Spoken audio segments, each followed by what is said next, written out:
Hello and welcome to your monthly update from the COVIDENCE UK study.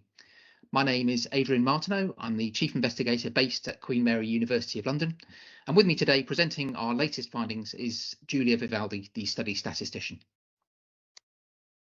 So as you may remember from last month's webinar, we've been looking at patterns of a whole range of different symptoms of long COVID as reported by you in your monthly questionnaires. And today, Giulia is going to take forward results of that analysis by comparing patterns of symptoms in people who've had COVID-19 versus those who haven't over short, medium and the long term after infection. Giulia, over to you. Thanks, Adrian. So there are many symptoms associated with COVID-19. For example, some of the most common symptoms experienced during the initial acute phase of the infection are fever, cough, a runny nose, and loss of taste or smell. Now, these symptoms differ from person to person and have also changed according to the different variants. But there are also symptoms reported that either continue or appear after that acute phase has passed. And these are the symptoms that are described as long COVID. Among the most commonly reported are fatigue and breathlessness, but again, different people report different symptoms, and they might not be the same symptoms experienced during the acute phase. Now, to better understand the lasting effects of COVID-19, we need to understand which symptoms are associated with having had the infection and how these symptoms change over time. Which ones are short-lived, which ones are long-lived, which ones get better, and which ones might get worse. Importantly, many of these symptoms aren't unique to COVID-19. They can be caused by other health conditions as well as by other life experiences. For example, the stress of just living through a pandemic can be enough to affect someone's sleep or energy levels. So it's important not just to look at the symptoms experienced by people who have had COVID, but to compare them with people who have not had the infection. So to do this, we're going to go back to the COVIDENCE UK cohort in January 2021. Now, the reason for using this cross-section of the data is because it paints a very clean picture. The infections recorded are before vaccinations and before the different COVID-19 variants. It provides an important baseline for any study of long COVID. Once we've got this in place, it will make it easier to study the changes over time across vaccinations and across different variants. We start with more than 14,000 COVIDENCE UK participants, of whom 20% report a probable previous COVID-19 infection. Now, about half of these people reported a positive swab test or antibody test, but we're also including people who reported symptoms that were consistent with COVID-19. So we're being very inclusive here because we need to take account of the fact that testing wasn't widely available in that first year of the pandemic. Now, among those people with COVID-19, 10% of them reported the infection within the last 4 weeks. Another 10% reported the infection 4 to 12 weeks before the survey date, and the remaining 80% more than 12 weeks before the survey date.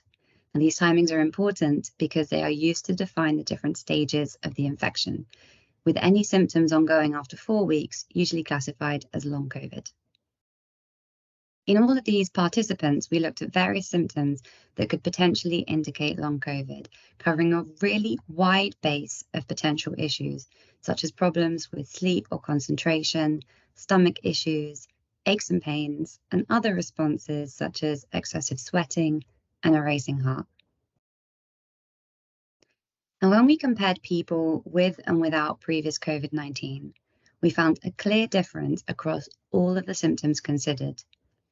So even among symptoms that already had a fairly high prevalence among people without previous COVID-19, such as sleep problems and muscle or joint pains, which affected more than 30% of our participants without previous COVID, we still witnessed an increase in prevalence among people who'd had COVID-19.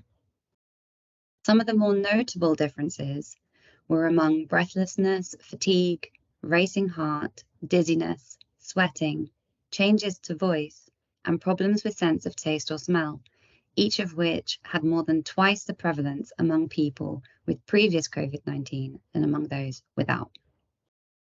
These symptoms persisted regardless of whether we were considering people who had had test-confirmed COVID-19 or symptom-defined COVID-19.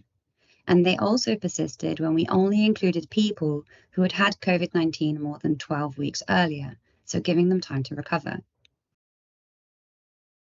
Then we looked at symptom prevalence in people with previous COVID-19 according to how long ago they had been infected. So here we show the 7 symptoms that differed significantly between those 3 groups. Overall, the impression is that these symptoms are less prevalent in people who were infected a longer time ago, which suggests that they may improve over time. However, we found an increasing prevalence in memory problems and hair loss among people whose infections were at least 4 weeks earlier, which could indicate symptoms that either develop later or potentially get worse over time. All of the other symptoms considered did not differ between groups, which suggests that those symptoms might be more stable over time. So in conclusion, we have found a greater prevalence of various symptoms in people who have had COVID-19 compared with those who haven't, regardless of time since infection.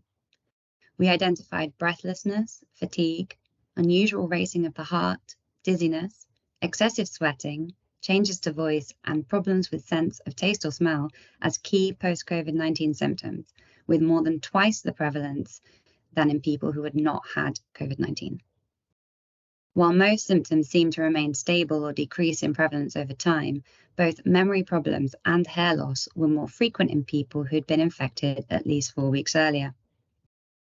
So the next steps will be to carry out a more robust analysis.